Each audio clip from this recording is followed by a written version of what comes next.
আসসালামু আলাইকুম। আশা করি সবাই ভালো আছেন। আল্লাহর রহমতে আমিও ভালো আছি, আলহামদুলিল্লাহ। এই যে আমি তরকারি কষায়া ঝোল দিয়া এখন কাপড়গুলো ভিজায় নিছি। ভিজায় নেওয়ার পরে এই যে আমি ঘর মুছতে চলে এসেছি। ঘরগুলো মুছে নিব, সব কিছু সরায় নিছি ঘর মোছার জন্য।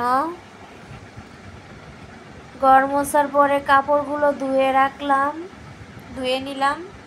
কাপড়গুলো ধুয়ে পানি ঝরাইতে রাইখা দিছি। এখন আমি এই ডালাগুলো ধুয়ে নিচ্ছি।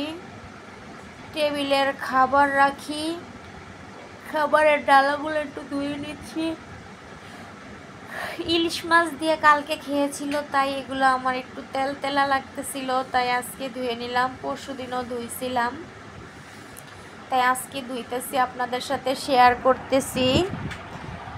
আপনারা আবার কিছু মনে করেন না যে এগুলো ধুয়ে তাও আমাদের সাথে শেয়ার করে।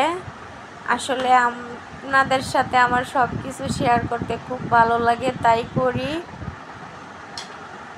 এখন ওই যে আমার ছেলেটা ঠান্ডা পানি ছাড়া খেতেই চায় না, ও খুব ঠান্ডা পানি খায়। এখন আমি বোতলগুলো পরিষ্কার করে নিয়ে বোতলগুলো বুড়ায় নিছি।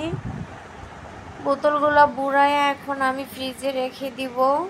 ও ঠান্ডা পানির পাগল, আর ওর আব্বু চিল্লাচিল্লি করে ঠান্ডা পানি খাইলে। আমি কি যাক, ঠান্ডা পানি খায়, প্রচুর পানি খায়, তাইলে পানি খাওয়া বেশি ভালো। এই যে এখন ওগুলা রাইখা পানিগুলো ঝরে গেছে চাদরের। এখন আমি এই চাদরগুলো লাইরা দিচ্ছি। ঈদের জন্য চাদরগুলো চেঞ্জ করছিলাম, ওই চাদরগুলো জমায় রাখছি, কালকে ঈদ ছিল, ওগুলো আর ধুইতে পারি নাই, তাই আজকে ধুয়ে নিলাম। দুইটা চাদর একদিন ধুইলে খুব কষ্ট হয়, তারপরও কি করার, ধুয়ে নিলাম। আমার কাজ তো আমারই করতে হবে, আমার তো আর কেউ করে দেওয়ার নাই, তাই আমি নিজেই কাজ রেখেও আমার ভালো লাগে না। তাই এখন আমি গা গোসল ছেড়ে দিয়ে এখন বাচ্চাদের নিয়ে খাবো। বাচ্চার বাবা খেয়ে নিয়েছে আগেই, সকালে নাস্তা করে নাই, ও রান্নার ফাঁকে খেয়ে নিয়েছে, ওখানে ঘুমাচ্ছে।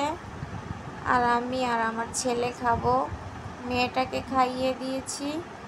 এই যে মেয়েটা খালি লড়াচড়া করতেছে আমার আশেপাশে, এটা দিচ্ছে সেটা দিচ্ছে, আর বাটি নিয়ে আসছে, ও নাকি ভাত খাবে।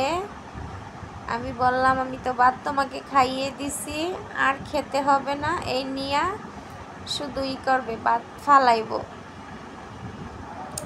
এই ডিব্বাটার মধ্যে আমি হাত ধোয়ার পানি রাখি, কারণ আমার রুমে জায়গা নাই ডাইনিং টেবিল রাখার মতো, তাই আমরা নিচে বসেই খাওয়া দাওয়া করি। আর নিচে না বৈশা খাওয়া দাওয়া করলে, নিচে বৈশা খাওয়া দাওয়া করা ভালো, সুন্নত, তাই আমরা নিচে বসেই খাই। ডাইনিং টেবিল রাখার জায়গাও নাই, আর খাইতেও চাই না, তাই আনা হয় না। জায়গা থাকলে আবার আনা হইতো, কিন্তু জায়গা নাই, কি করার। তো এই যে এখন আমি ছেলেটাকে ভাত আর তরকারি দিচ্ছি। ছেলে বলছে মা আমাকে ঝোল দিবা না, শুধু মাংস দিবা। মাংসর তরকারিটা মাশাআল্লাহ অনেক সুন্দর রান্না হয়েছে। আমার রান্নাটা এরকমই হয় মাশাআল্লাহ, আলহামদুলিল্লাহ। আমার হাজবেন্ড খুব পছন্দ করে, কারো হাতের তরকারি রান্নাও খাইতে পছন্দ করে না আমার হাতের তরকারি ছাড়া। এখন আমিও খেয়ে নিব। অনেক বেলা হয়ে গেছে, 2টার বেশি বাজে গেছে। খাওয়া দাওয়া শেষ করে বাচ্চাদেরকে নিয়ে একটু শুয়ে পড়বো। বিকালে আর কোনো কাজ নাই, তারপরে আবার কাপড় চোপড় শুকাইলে ওগুলো উঠায় ভাঁজ করতে হবে।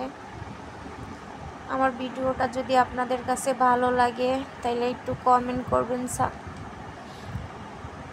করবেন, লাইক দিবেন, আর আমার চ্যানেলটা সাবস্ক্রাইব করে রাখবেন।